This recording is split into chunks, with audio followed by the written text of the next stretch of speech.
Hello, dear students and respected viewers. Myself Deepak Kumar Thakur, guest assistant professor, Kamla Rai College, Gopalganj, affiliated with Jayaprakash university Chhapra.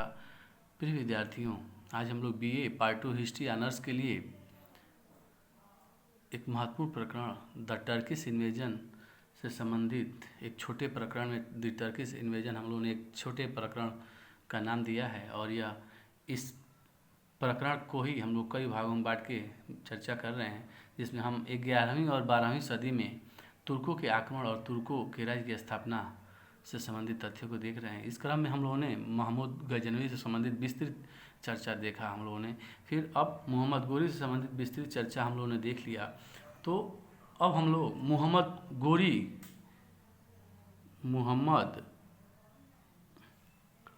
गोरी का चरित्र और उसका मूल्यांकन हम देखें तो हम देखते हैं कि मोहम्मद गोरी के चरित्र और कार्यों का मूल्यांकन जब हम करते हैं तो इसकी तुलना हम स्वभावतः महमूद गजनवी से करने लगते हैं, जिसमें हम देखते हैं कि कभी कभी उसके दुर्बल पक्ष को अधिक बल मिल जाता है। जो मोहम्मद गोरी या महमूद गजनवी दोनों के व्यक्तित्व का कुछ कुछ दुर्बल जो पक्ष है उस पर हम लोग अधिक बल देने लगते हैं, परंतु जब हम दोनों में तुलना अगर हम करें तो ज़्यादातर मोहम्मद गोरी के ही दुर्बल पक्ष पर हम लोग विशेष बल देने लगते हैं, क्योंकि वह बहुत ज़्यादा उस तरह के सैन्य गुण नहीं थे जिस तरह की महमूद गजनवी में देखने को मिलते हैं। फिर भी जब हम इतिहास में इस तथ्य को देखते हैं तो मोहम्मद गोरी महमूद गजनवी के समान योग्य सेनापति नहीं होते हुए भी भारत में तुर्की राज्य की स्थापना में महमूद गजनवी के अपेक्षा के मोहम्मद गोरी का महत्वपूर्ण योगदान हम देखते हैं। हम देखते हैं कि महमूद जंगजात सेनापति था। भारत में उसके सभी आक्रमण सफल हुए थे और मध्य एशिया में भी उसने शक्तिशाली एवं ऐश्वर्यशाली राज्य की स्थापना की थी। उसकी शक्ति और ऐश्वर्य बगदाद के खलीफा से भी बढ़ गई थी, उससे भी ज़्यादा इसकी शक्ति बढ़ गई थी महमूद की। उसकी सैनिक सफलताओं ने मोहम्मद गोरी की सफलताएं समानता नहीं कर सकती। अगर फिर भी हम देखें कि उसकी सैनिक जो सफलताएं हैं उससे मोहम्मद गोरी की सफलताएं समानता नहीं कर सकती। गोरी अनिलवाड़ के शासक मूल राजदूती से हार गया था। वह तराइन के प्रथम युद्ध में पृथ्वीराज तृतीय से पराजित हुआ और ख्वारिज़म के शासक से उसे अंधकुद के युद्ध में बुरी तरह पराजय मिली थी, परंतु इनमें से भी कोई भी पराजय मोहम्मद गोरी के साहस को नहीं तोड़ सका और न उसे उसके लक्ष्य से हटा सका। गोरी ने अपने अनुभवों से लाभ उठाया और अपनी प्रत्येक पराजय से अपनी दुर्बलताओं को परखा और उनको दूर किया और अंत में सफलता प्राप्त की। अस्थायी परिणाम की दृष्टि से गोरी महमूद गजनवी की तुलना में अधिक श्रेष्ठ सिद्ध हुआ। जैसा कि हम लोग देखते हैं कि राज्य की स्थापना, तुर्क राज्य की स्थापना में मोहम्मद गोरी का ही ज़्यादा योगदान है, क्योंकि महमूद गजनवी एक आक्रमणकारी के रूप में आया और यहाँ से धन संपत्ति इत्यादि लूट के ले गया, लेकिन यहाँ भारत में एक सुव्यवस्थित राज्य स्थापित करने का प्रयास नहीं किया। लेकिन मोहम्मद गोरी ने उसके विपरीत भारत में राज्य की स्थापना की। प्रोफेसर खलीक अहमद निजामी लिखते हैं कि अंधकुद, तराइन और अनिलवाड़ 3 युद्धों में पराजित इस मुख्य पात्र को, जैसा कि प्रोफेसर हबीब उसे पुकारते हैं, मध्य युग के महानतम साम्राज्यों में से एक को स्थापित करने का श्रेय है और इस दृष्टि से वह निसंदेह महमूद गजनवी से श्रेष्ठ है। हालांकि यहाँ मेरा अपना मत है कि श्रेष्ठता परिस्थिति सापेक्ष है। महमूद गजनवी के अंदर योग्य सेनापति के गुण थे और उसने बहुत सारे युद्धों को जीता था, लेकिन भारत में वह राज्य स्थापित नहीं कर सका। और वहीं मोहम्मद गोरी बहुत सारे युद्धों में हार गया, लेकिन फिर भी भारत में उसने राज्य की स्थापना की। और मोहम्मद गोरी में परिस्थितियों को समझने और उसके अनुसार कार्य करने की क्षमता थी। उसने भारत की खोखली राजनीति को समझ लिया था। इस कारण उसका उद्देश्य भारत में राज्य स्थापित करने का था। निरंतर सफलता प्राप्त करने के पश्चात भी महमूद गजनवी ने अपना उद्देश्य भारत में धन लूटने और इस्लाम की प्रतिष्ठा को स्थापित करने से अधिक नहीं रखा, जबकि गोरी ने असफलताओं के बावजूद भी अपना उद्देश्य विस्तृत रखा और गोरी के आक्रमणों में भी मंदिरों को नष्ट किया गया और हिंदुओं को इस्लाम में परिवर्तित किया गया, परंतु ये गोरी के मूल उद्देश्य न थे। भारत में एक राज्य की स्थापना उसका प्रमुख उद्देश्य था। तो मोहम्मद गोरी का जो प्रमुख उद्देश्य था भारत पर आक्रमण करने का, तो भारत में एक राज्य की स्थापना उसका प्रमुख उद्देश्य था कि भारत में एक राज्य की स्थापना की जाए। फिर देखते हैं कि अपने उद्देश्य के कारण ही वह महमूद की तुलना में अधिक श्रेष्ठ था और भारत में उसने राजनीतिक दूरदर्शिता का परिचय दिया। इस प्रकार उसके चारित्रिक गुण को देखें तो साहस, धैर्य, फिर दूरदर्शिता, जिसमें राजनीतिक दूरदर्शिता इत्यादि के गुण उसके अंदर थे और उसने अपनी इसी दूरदर्शिता, राजनीतिक दूरदर्शिता के कारण ही वह हिंदू राजाओं से मिलकर हिंदू राजाओं के प्रति एक उदार व्यवहार किया, क्योंकि जिन क्षेत्रों को जीता उन क्षेत्रों पे हिंदू राजाओं को ही अपने आधिपत्य में लेकर वहाँ का शासन उनको सौंप दिया था। और यह भी देखा कि हिंदू राजा मिलकर कोई संगठन न बना पाए, इस कारण उसने उनसे सहयोग प्राप्त करने के लिए भी प्रयत्न किए और अजमेर में पृथ्वीराज के पुत्र और दिल्ली में गोविंद राय के पुत्र को शासन सौंपने में उसका यही अभिप्राय था। मुख्य स्थानों पर अधिकार करने और विभिन्न स्थानों पर सैनिक चौकियां स्थापित करने के अतिरिक्त उसने अधीनस्थ हिंदू राजाओं के शासन और स्थिति में परिवर्तन किया। देखते हैं कि परिवर्तन नहीं किया उसने, अधीनस्थ जो भी हिंदू राजा और शासक थे उनके स्थितियों में परिवर्तन नहीं किया, बस उनको अपने अधीनता में ले लिया।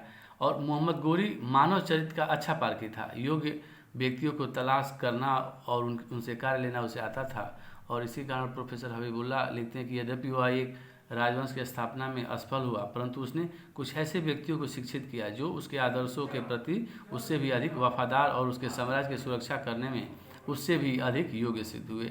ऐबक, जिसमें हम कुछ व्यक्तियों का नाम लिख सकते हैं, कुतुबुद्दीन ऐबक, ताजुद्दीन याल्दौज या इल्दिज, 3 व्यक्तियों का हम नाम लिख सकते हैं, जिसमें कुतुबुद्दीन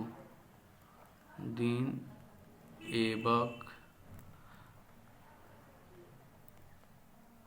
ताजुद्दीन याल्दौज या इल्दिज। फिर तुगरिल खां, और फिर एक जो बख्तियार खिलजी इत्यादि का नाम ले सकते हैं। इन व्यक्तियों के सफलताओं के लिए उत्तरदायी गोरी की शिक्षा ही थी। मोहम्मद गोरी के लक्ष्य और चरित्र की दृढ़ता भी उनकी सफलता के लिए उत्तरदायी थी। भारत में एक नहीं बल्कि 2 गंभीर पराजय भी उसे उसके लक्ष्य से नहीं डिगा सकी। इसी प्रकार पश्चिम की ओर से शक्तिशाली ख्वारिज़्म शाह से अपनी प्रगति के मार्ग में अवरुद्ध